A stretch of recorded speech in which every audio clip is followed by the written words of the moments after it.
hablar del doctor Ramón J. Velázquez. ¿Cómo lo puedo dejar por fuera el doctor Ramón J. Velázquez con ese trabajo histórico que él ha hecho por nuestro país?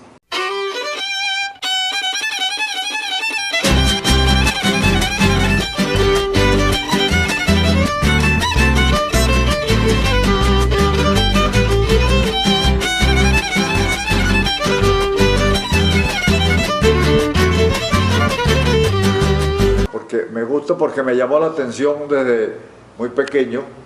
Mi padre compraba el periódico todos los días, periódico de Caracas. Entonces yo empecé a leer las tiras cómicas, las tiritas cómicas, que si esta, que si aquella. Y por ahí me fui metiendo en la lectura. De modo que cuando el viejo dejaba de leer su periódico en la noche, entonces yo lo recogía. Me venía a leer las tiras cómicas, pero seguía leyendo el periódico. Y eso desde que tenía 11, 12 años de edad, ¿no? 10 años. Y la lectura me hizo prisionero de ella, ¿no? Siempre he estado leyendo, empecé en los periódicos por deporte, después por política, cuando ya la situación en el año 58 cambió aquí en Venezuela, que se pudo hablar de política, y todo eso. Entonces ahí me fui metiendo en todas esas cuestiones. Y con los libros, pues diversos libros, porque empecé leyendo cuando estaba muchacho, adolescente, me leía unas novelas de vaqueros que venían en esa época, y unas novelas de la historia de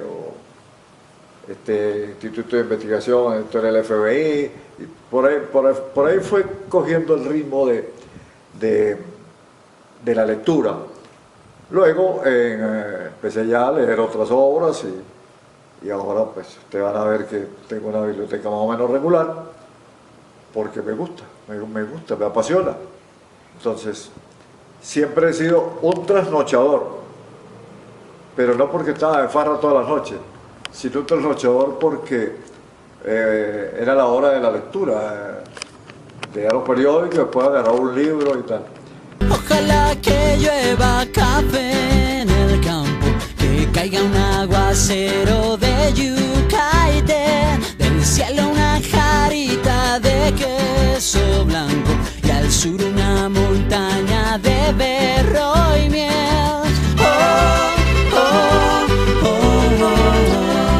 Ojalá que llueva café. Que uno de los grandes escritores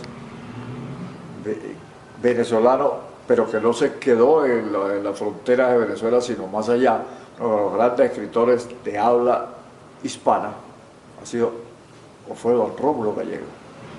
Entonces uno no puede dejar pasar, si le gusta la lectura, dejar de haber leído a doña Bárbara, ¿no? Para saber cómo era esa señora, la doña, la dama del llano, y conocerla, para saber quién era Pernalete, Mujiquita, esos que tanto abundan en estos gobiernos, en los gobiernos, quiero decir, de este país. En una novela como Canaima, ¿no? Como Miguel Otero Silva, con Casas Muertas, la expresión de lo que fue un pueblo de exploración petrolera y que luego declinó totalmente. Leer algo tan especial como La Araucania de Chile, que es todo en verso, todo poema, eso es algo que le llama a uno mucho la atención. Escritores norteamericanos, ¿verdad? Y los escritores clásicos, porque usted no puede dejar de leer a Hamlet, ¿no? Si van a decir Shakespeare, no puede dejar de leer la obra del Manco de Lepanto, la obra de Cervantes, Don Quijote de la Mancha, porque si esa es la referencia especial de la lengua española, la lengua castellana, entonces ¿cómo va a dejar uno? No, yo sí leo mucho, pero no me he leído nunca a Don Quijote de la Mancha, no, hay que leer esa para poder saber por qué razón se le considera como una de las grandes. En fin, son tantos y tantos los escritores, vamos a decir, en poeta, no podemos dejar por fuera a Andrés Ruiz Blanco, el poeta del pueblo venezolano, el que cantó realmente lo que es Venezuela, y lo dijo en poesía, la poesía de Baral, las odas de don Andrés Bello, ¿no? Los libros en política, que es el Capital, que por qué habla tanto la gente del Capital de Carlos Marx, de tantos autores, recordemos ahorita por allá en los años 60, François Sagan, ¿no? De Francia él, en fin, es que son muchos, ¿no? Son muchos para poderle dar toda esa, William Faulkner con La paz de los soldados, con tantos y tantos libros que hay para recordarlos a todos. Pero eso es lo que lo va nutriendo a uno, ¿no? Eso lo va nutriendo a uno. Leer a María Baral también, leer a los escritores tachirenses, porque a veces se nos olvida un señor Rugeles, que escribió tanto del Táchira, o un poeta, en fin, tantos y tantos que son los que nos han dado a conocer lo que era este Táchira de antes, ¿no?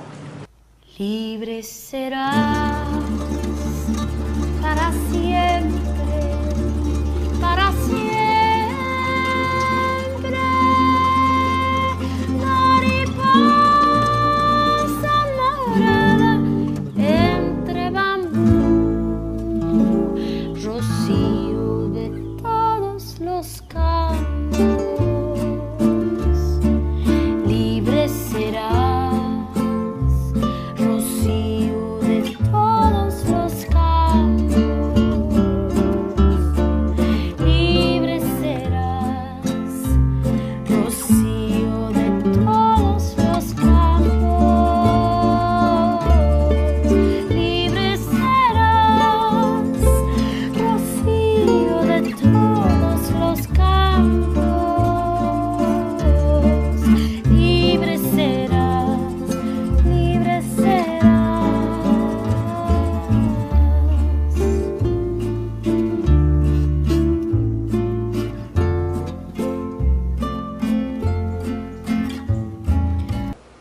La decadencia de Pocaterra, Cuando quiero llorar no lloro, que fue una de Miguel Otero Silva, Las lanzas coloradas de Arturo Uslar Pietri, en fin, sigo yo con mi trabajo de recordar aquí a este lado, removiendo todas las cosas que uno ha podido leer, pero no, cada uno le deja un libro a uno un toque, depende de lo que sea el tema que está tratando. A mí, o decir, yo en cuestiones deportivas han sido muchos los libros que he leído, porque ese ha sido mi trabajo más que todo, ¿verdad?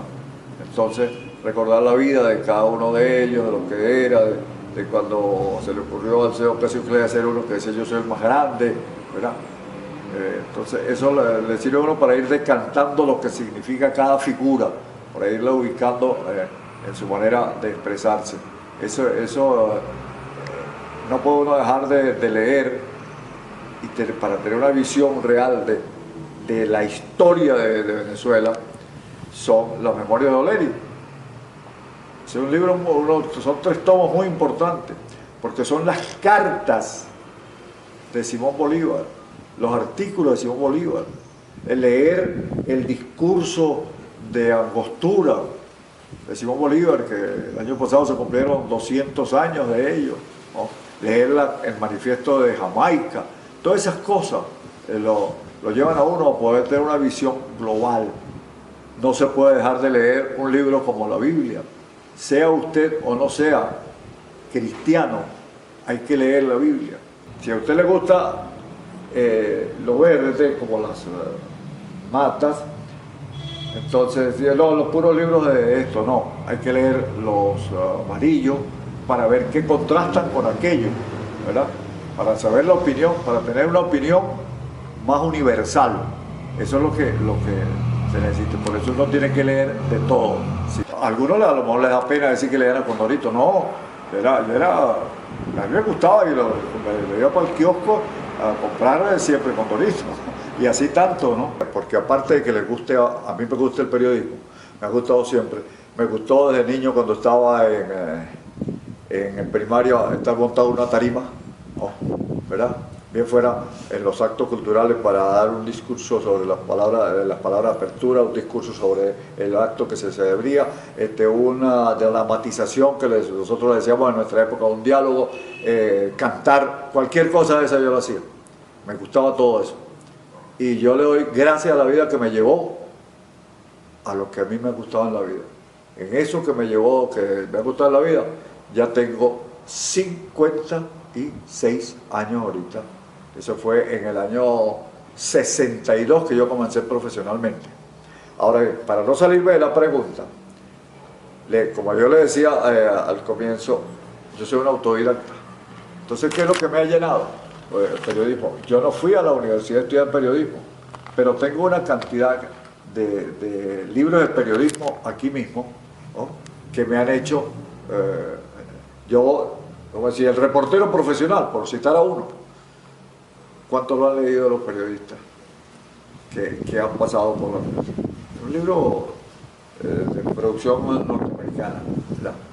Porque el periodista, como dijo un pensador, tiene que ser un océano de conocimientos. Tiene que ser un océano de conocimientos con 50 centímetros de profundidad. ¿Qué quiere decir eso? Que usted como periodista tiene que saber de todo, pero no necesita ser especialista en todo, sino estar informado de todo. Que usted llegue a cualquier sitio, una conversación, y usted no sea un convidado de piedra porque usted no sabe de qué están hablando. Y eso, lamentablemente, ocurre a veces en nuestra profesión. Por eso, yo me tomo la libertad de darle esos consejos, porque hay que estar leyendo para poder hacer algo. Porque usted va a escribir, y si usted no lee, que tenga un léxico abundante, entonces siempre que escribe va a escribir lo mismo, ¿no? Nunca va a tener giros en la escritura, porque es como, ¿verdad? Y si va a hablar, lo mismo. Siempre va a repetir la misma frase, vuelve muletillas porque no tiene cómo darle los giros para conversar. Esa es la formación que le da a uno la lectura. Yo le voy a mostrar, después de que terminemos de conversar de todas estas cosas, cómo está mi biblioteca y cómo está mi biblioteca con libros de periodismo, para todo, periodismo económico, periodismo periodismo, no solamente periodismo deportivo, periodismo político, el periodismo que se hacía aquí antes en Venezuela, ¿no? Cómo se hacía, cómo era la dificultad cuando era puro periodismo impreso, ¿verdad? Después llegó la radio en la segunda, en los años 20, cuando veintitantos que llega Broadcasting Caracas, la primera emisora, Aire, que se llamó así, la primera emisora de Venezuela, Aire, que después terminó en Radio Caracas, Radio. Y cuando llega la radio al Táchira en 1935 con La Voz del Táchira, que fue la primera emisora, y en el año 1947 llegó Ecos del Torres, que se convirtió en ese símbolo de la radiodifusión tachirense.